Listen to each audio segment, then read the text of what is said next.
ଅଡବାରେ ଅବୈଧ ଗଞ୍ଜେଇ ଚାଷ ବନ୍ଦ କରିବା ପାଇଁ ସମସ୍ତ ସମ୍ପ୍ରଦାୟ ନେତା ମାନେ एकजुट। गंजेई मुक्त गजपति एवं निशा मुक्त ओडिशा ପାଇଁ ଚାଲିଥିବା ଅଭିଯାନର ଅଂଶ ସ୍ୱରୂପ ଆଜି ଗଜପତିର ପୋଲିସ ଅଧୀକ୍ଷକଙ୍କ ନେତୃତ୍ୱରେ ଏକ ମାର୍ଗଦର୍ଶନରେ ଅଡବା ଗ୍ରାମ ପଞ୍ଚାୟତ କାର୍ଯ୍ୟାଳୟରେ ଅବୈଧ ଗଞ୍ଜେଇ ଚାଷ ବିରୁଦ୍ଧରେ ଏକ ସ୍ୱତନ୍ତ୍ର ସଚେତନତା ଏବଂ ସମ୍ପ୍ରଦାୟ ସଂକଳନ କାର୍ଯ୍ୟକ୍ରମ ଆୟୋଜନ କରାଯାଇଥିଲା।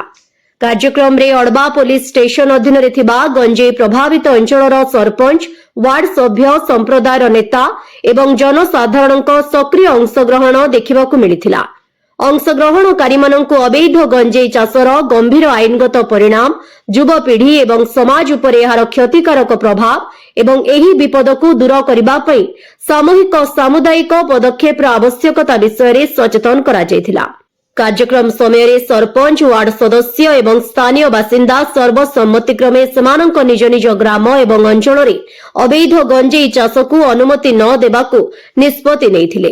सेमाने ग्रामवासी मध्यरे सचेतनता सृष्टि करिबा एपरि बेआईन कार्यकलाप लिप्त हेबारु लोकंकु निरुत्साहित करिबा एवं गंजेई चाष को चिन्हट करिबा एवं रोकिबारे पुलिस एवं अन्यान्य सरकारी संस्थागुड़िकु पूर्ण सहयोग करिबाकू प्रतिश्रुति दैथिले।